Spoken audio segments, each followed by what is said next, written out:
Okay, I'm going to talk to you about running your open day or event for Open House Festival 2025.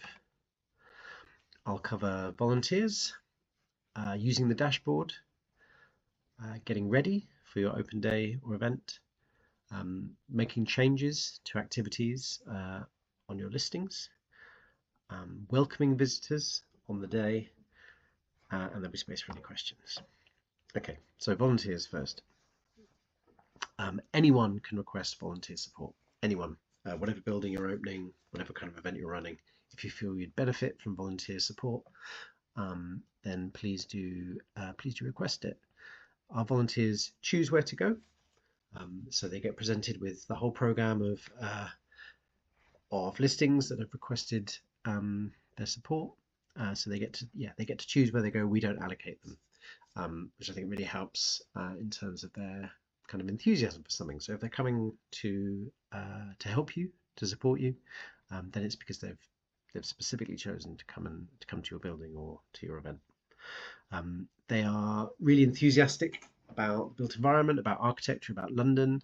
Very committed to the festival's mission of opening up London, of giving access to spaces that are usually inaccessible, or of offering new perspectives, new ways of experiencing or understanding London. So they're a really great asset for your open day or event. There are two types of volunteers: stewards or guides. So stewards, this is the most common request. Contributors who request volunteer support most frequently request stewards. So stewards will help you with things like marshalling visitors if you've got a queue, checking off names if you've got a ticketed event, answering sort of practical questions like location of toilets or accessible routes or those kinds of things. And in general, they're just an extra pair of hands on the day. So particularly if you're, say, opening a private home, it could be really useful and reassuring just to have that extra presence, either on the door or in the building or wherever, just an extra pair of hands to help out. Guides are slightly different in that they, if you want someone to give an informal tour or answer more sort of detailed questions about the building, so about its architecture, about its function, about its history, then a guide is the kind of volunteer you're after. So this kind of moves beyond kind of just offering kind of basic kind of support and answering visitors kind of simple questions. So you would need to provide them with information in advance, a bit of a fact sheet, or meet with them or have a call with them, whatever it is, however you want to provide it. If you want them to share information with the public, then you need to give that information in advance. There are far fewer guides than stewards, but there are guides who are really keen to do this kind of volunteering during the festival. So if you think that fits you and your event, do request a guide. So you can request volunteer support through the application form. You go to the volunteers page, the application form, you answer yes to do you want to request volunteers. A box will appear for each date that you've got an activity running, and there's a box to request a number of stewards and or a number of guides.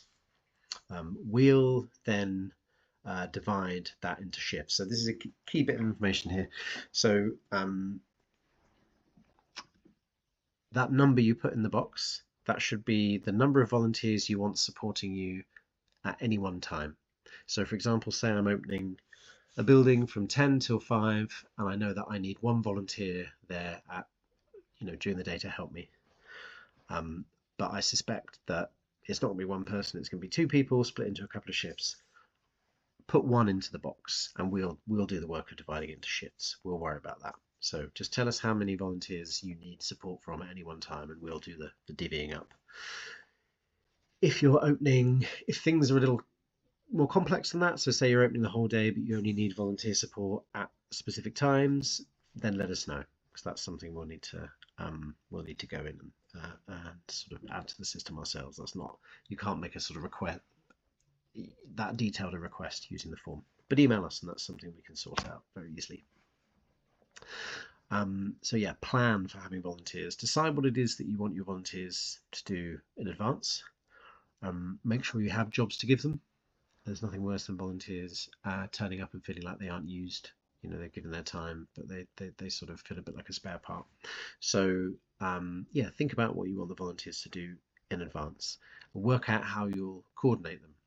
So if you run a big public building, how are you going to deal with the fact that you've got 5, 6, 7 volunteers doing things at different points? Is there a member of staff who's going to be working specifically with the volunteers? You're going to brief them at the start of the day. How are you going to coordinate them? Maybe it's a bit simpler if you've got a smaller space, but still worth thinking about how you're going to make sure they understand what you want from them. Have a plan B. So because volunteers choose where they volunteer, we don't allocate them. Not everyone who requests volunteer support will get 100% of the volunteers that they want. Most people will get most of the volunteers they ask for. But just think in terms of what would I do if I didn't get all the volunteers I wanted? How would I be able to adjust things if I didn't quite have the amount of support I'm after? Please make sure you contact your volunteers in advance of the festival. We'll send you an email kind of prompting you to do that and sharing the details, but you'll be able to find their information, their contact information through your dashboard, which I'll talk to you about in a moment. But yeah, please do be proactive and reach out to them. Introduce yourself, tell them who you are. It makes such a difference for a volunteer turning up on the day if they know who they're meant to be meeting. Reconfirm the details. Volunteers will obviously know what date and time they're meant to be coming, but it's great to confirm those again. As standard, we ask volunteers to arrive 15 minutes before the start of their shift, but if you need them to arrive a bit earlier, this is the time to let them know. Share key information about their arrival. So is there a particular door of the building you want them to use, a particular reception? Is there a particular name you want them to ask for when they get there? These kinds of things, just to make them feel prepared for their arrival on the day. And then please sort of give a brief summary of the day and the kind of things that you're going to ask them to do, just so they know what they're arriving into. It really helps people to feel prepared. Do provide access information. So for example, are they able to do the tasks seated? Will they need to be standing? Is there an opportunity for scheduled breaks? It might be that a volunteer wants to come back and ask for a bit more detail and you have a bit of a back and forth about this, but please do provide as much of this up front as you possibly can, because it really helps volunteers to feel kind of prepared and to understand, kind of whether this is something they'll be able to do or feel comfortable doing. Do let them know if there are any special requirements, for example, clothing. So we have some sites where it's going to be a building site, so you're going to need long sleeves and closed toes footwear, that kind of thing. You need to let them know this in advance. And then it's really nice here to let them know something else about the building or event. Yes, a lot of this stuff will be up on your listings page. It might be that you just want to copy some information from there and share it with them again, or say something else about the building, something about your enthusiasms for it. It could be a bit of information, just something to make them feel kind of a bit more equipped for the day and excited about it as well. If you've requested guides, then this is the point to share that much more detailed information with them. What is it you want them to tell visitors, that sort of stuff.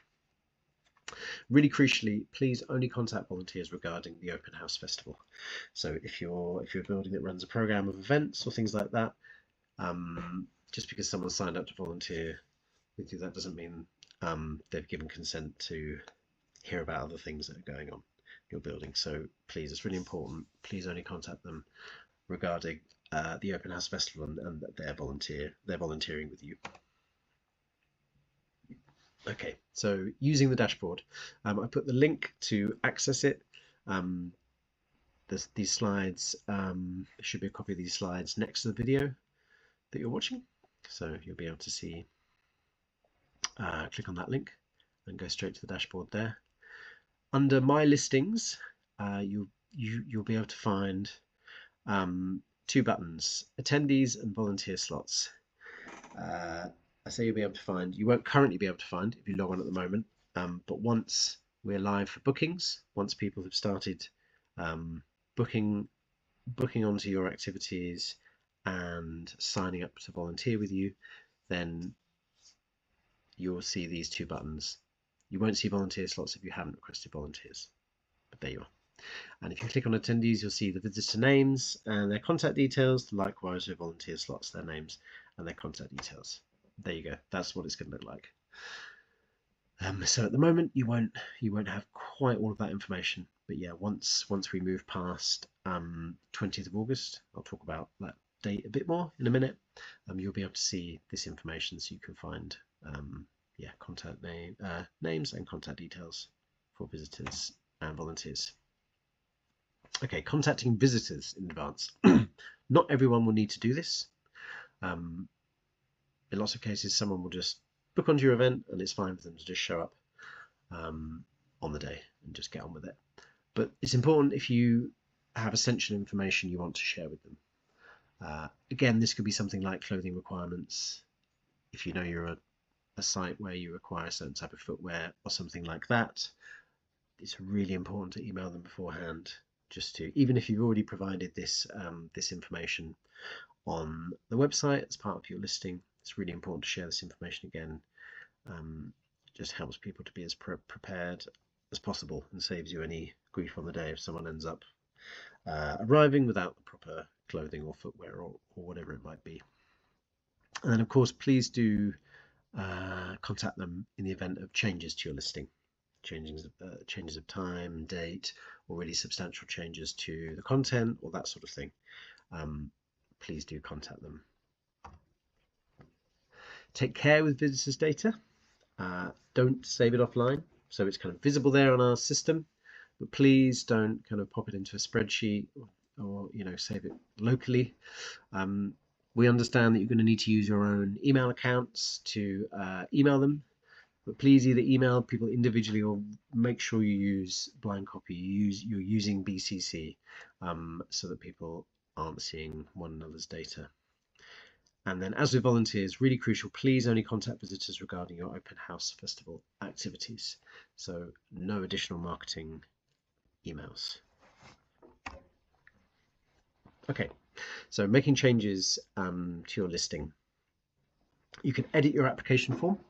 So this is the same application form that you use to submit all the details about your listing, about what you've got planned. You can edit that. You can edit any page on there. Once you've made the changes that you want to make, just save that page. Please don't resubmit the entire form because that puts you back to the start of the application process. Just save that page, and those changes will be registered on the system. There are a couple of things that you won't be able to change. So the name of your listing is one of them. It's sort of for the integrity of our system. So if you do want to change the name, say the name of your building has changed, or you just change your mind about exactly what the event's going to be and you need to rename it, then send us an email, openhouse@open-city.org.uk. And this is just to remind you, it does sort of say this on the application form, but if you want to change the information that's on your listing page, the key areas of the application form to look at are description and about. So description is on the core information page of the application form. It's a small text box that kind of introduces your building or event, and it's the text that appears in sort of larger font at the top of your listing. And about has its own page on the application form. These are the sort of paragraphs of longer text in smaller font that appear kind of further down your listing. You can edit either of those at any time through your application form. So if you realize there's key information that you forgot to include in either of those, you can log in and make those changes.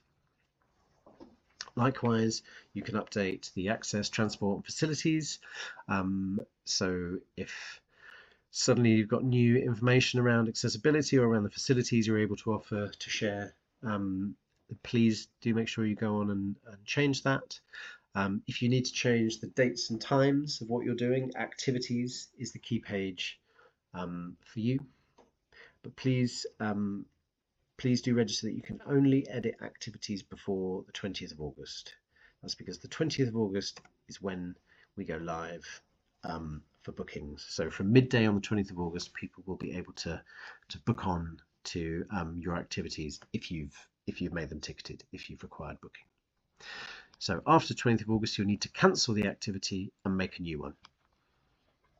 So when you click cancel, that will send a very generic email to anyone who's booked for the event, just to say apologies, but this event has been cancelled. Please also email everyone who's booked. This is it's partly out of courtesy, and just sort of it's nice to explain kind of why you've had to cancel, and it's obviously particularly important if you want to reschedule the event. So if you're cancelling an activity and creating a new one, then yeah, please do make sure you first email everyone who's booked onto the original activity and give them the opportunity to book onto the new one. All right, so getting ready. This is things you need to do to kind of prepare in the run up to your open day or event. So make sure that the information that you've shared with the public through your listing is accurate, especially around accessibility and transport, because these are the kinds of things that will really inform people's decisions about where they want to go, and yeah, what buildings they feel are going to be right for them to visit. Think about the location of activities that are taking place in your building. In lots of cases, you'll be opening the doors and people will be wandering around. But in lots of other cases, you might be doing particular activities. You might be running workshops.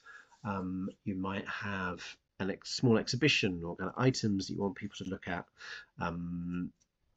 Some form of interaction for visitors. If there are spaces within your building that are more accessible than others, then please do think about locating those kinds of activities in the more accessible spaces so that the maximum number of visitors can enjoy them. Think about the provision of seating. How easy is it for you to provide seating? Can you provide some seats a little bit out of the way so if someone needs to sit down and have a break, that's something they can do easily? Is there clear signage? Are you opening the kind of building that needs clear signage? In most cases, even with a small private home, if there's a toilet that you're happy for visitors to use, it's a nice idea to have a sign there so that people can easily identify it. But yes, certainly for bigger buildings, thinking about any signage that you might want to use if you want people to use a particular route around the building or whatever it is, then yeah, getting that signage kind of worked out and in place is really key.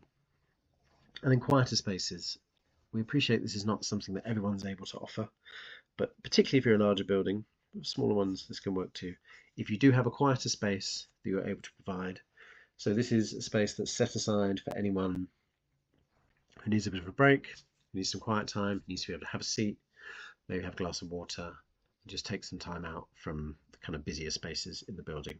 If that's something you're able to offer, then that's a really fantastic resource for visitors. Okay, so welcoming visitors, thinking about what you do on the day. Greet them, introduce yourself, tell them who you are, sort of actively invite people into your building or welcome them to your event. This is really important. It's something that some people do naturally, but it doesn't necessarily come naturally to everyone. So yeah, think about how you're going to do it. What are you going to say to people when they arrive? It's really nice for people to be sort of actively welcomed into a space. Yeah, some will feel very comfortable just walking in off the street, but others will need to be helps if they can be put at ease. And yeah, a smile and a welcome is a really nice, simple way of doing that. Have a think of beforehand of what it is you want to share with visitors about your building if you're opening a building. What is it you like about it? What are some of the challenges of it? How do you use it? What's your own relationship to it? You know, it doesn't have to be detailed stuff about the architecture and the history of the building. But if you're in a position to do some research and find that stuff out, then that's fantastic. But yeah, equally a personal story about the building, the space, and your relationship with it can be really fascinating. Equally fascinating, if not more fascinating for visitors than a kind of potted history. And then, yeah, this last point, this is crucial. Please be prepared to give volunteers priority access to drop-in activities. So this is people volunteering elsewhere in the festival. They will have a volunteer sticker, or they'll have proof of signing up for a volunteer slot on their emails, or on their phone, or on a printout or something. If someone presents that, if you're running a drop-in activity that's got some cues, and someone who's volunteering elsewhere and has got proof of it comes to the front of the queue, please do give them priority access if you can. It's something that we ask everyone to do. It's a nice way of saying thank you to those people who are volunteering. You don't need to give them access to ticketed events. This is just drop-in activities. Okay. All right, I think this is towards the end now. Please update your postal address. You can do this through your dashboard and clicking on the link to update your profile. This is so that we can send you things. So every year we send out a contributor pack that has posters, things for wayfinding. Last year we sent out a flag, bits of branding, ways to help you kind of dress, sort of dress the space, stickers for your volunteers, that kind of thing. We send it to the postal address in contributors' profiles rather than the address of the buildings, because in lots of cases people don't necessarily live or work in the buildings that they're opening, so it makes sense for us to send it to their personal address. And of course, if you're running a walking tour or something like that, then then you don't have an address. The event doesn't have an address as such, just a starting point. So yeah, please make sure you've updated your postal address in your profile so that we can send you some stuff. Okay, I'll just quickly run through these key dates. For the festival, these are online as well. So 1st of July is the final deadline for applications. 15th of July is the latest you'll hear back from us. So we're looking to approve or give feedback on all applications by 15th of July. If you want to hear from us before then, please get in before the deadline, and we'll get back to you much quicker than that. 16th of July, this is the program preview. This is the sort of first look at the program. It goes up on the website. It's the point at which we get sort of lots of interest from press, and it's where we first start doing lots of kind of comms and marketing around the program. So one of the most important things about getting in by the 1st of July deadline is that you get to be included in this program preview on the 16th of July. But at this point, visitors can't book. They can just see what's coming up. 13th of August, this is where volunteers start booking their slots. 20th of August, really crucial date. At midday, the program launches. So that's from then on, people can start booking onto activities. Ticketed activities, like I say, not all activities need to be bookable. And if you want some more information about that, you can have a look at one of the videos above on completing the application. And then, yes, lastly, crucially, the festival will run 13th to 21st of September. And then here, just some useful links. So general info, just information about the festival. Is a landing page there that takes you to all sorts of different resources.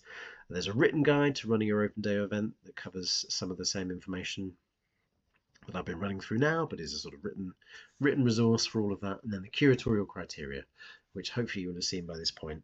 And I've also done another one of these looking specifically at curatorial criteria, but this gives you an idea of what, as a festival team, we're looking for in this year's program. Okay.